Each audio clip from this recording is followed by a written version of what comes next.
And I think this could be a big myth for forgiveness, is that we can forgive people when they've changed. And that's not the case. Is that forgiveness is more about us letting go than about the other person changing.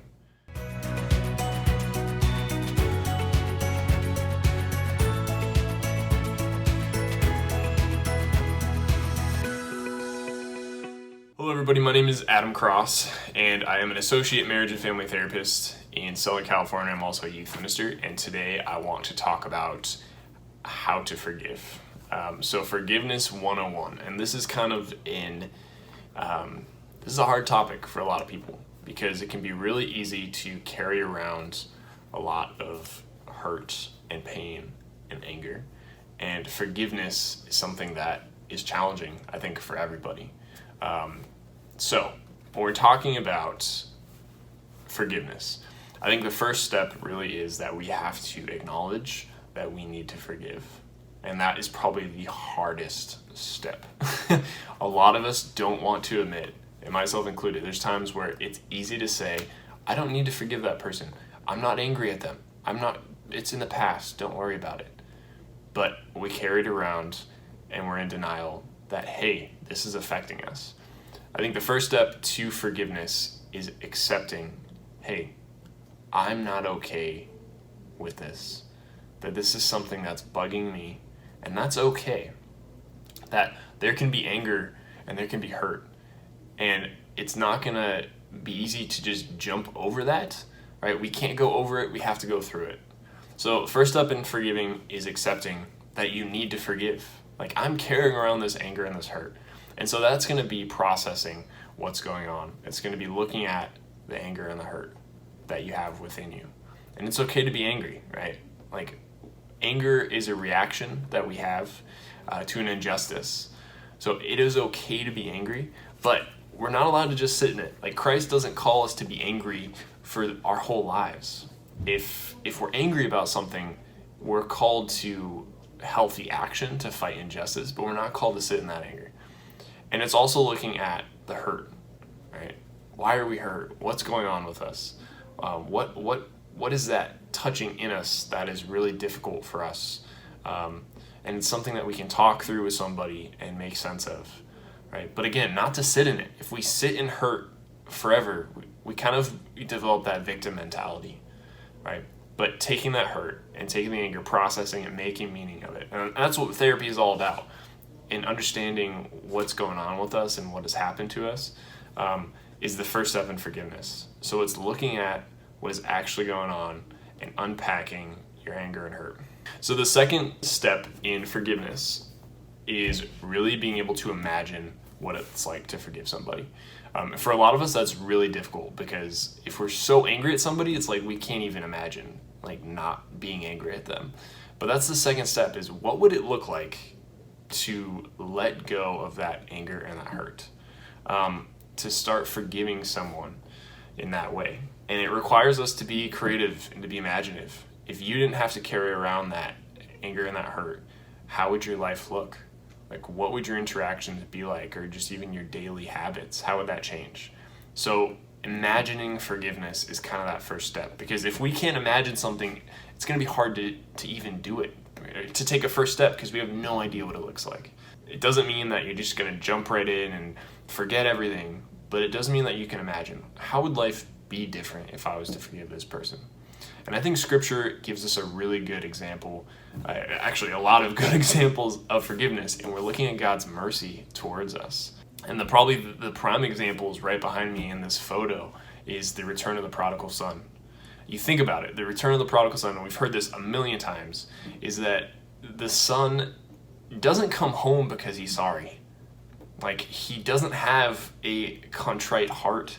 He comes home because he's hungry, he's starving, and he thinks his father's servants have it better than him. Right? He's eating with the pigs. So he's practicing what to say to his father, but he's not saying it because he's truly sorry. And what does the father do? He forgives him with open arms. Right? He invites him in, he throws him a party. Even though the son doesn't say, like, hey, I'm truly sorry. He doesn't say that. He doesn't even say, hey, I'm going to be perfect the rest of my life. He doesn't say that either. but the Father still accepts him. And I think a part of forgiveness, and I think this could be a big myth for forgiveness, is that we can forgive people when they've changed. And that's not the case. Is that forgiveness is more about us letting go than about the other person changing.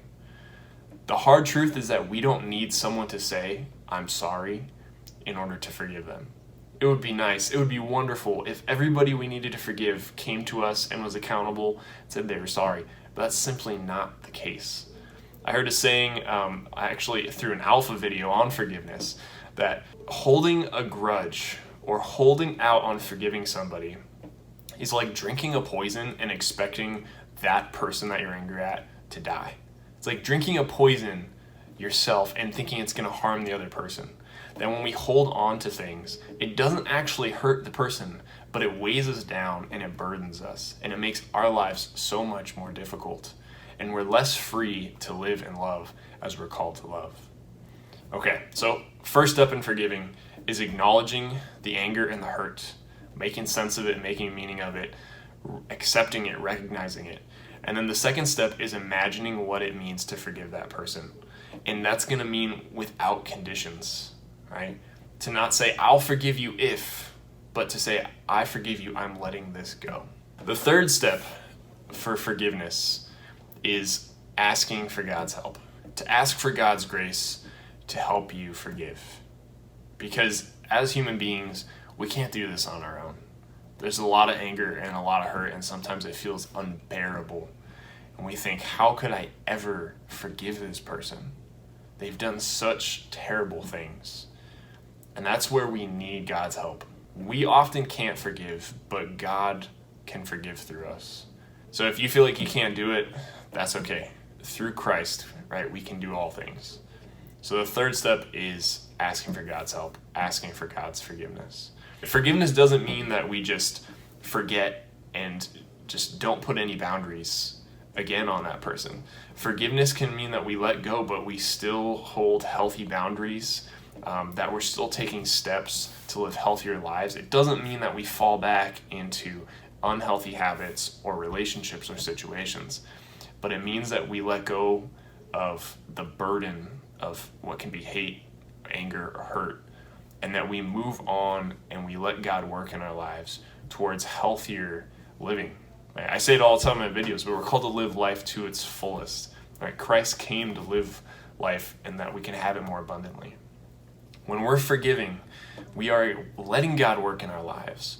We are accepting His grace to deal with the hurt and anger that feels impossible to deal with.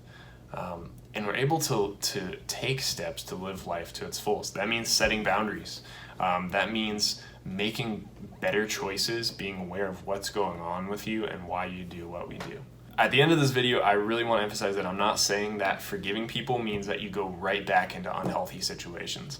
That's not what it is. But forgiveness is letting go and letting God work in your life. And that's the hardest part. But again, drinking a poison, holding that grudge, doesn't hurt the other person, but it does weigh you down.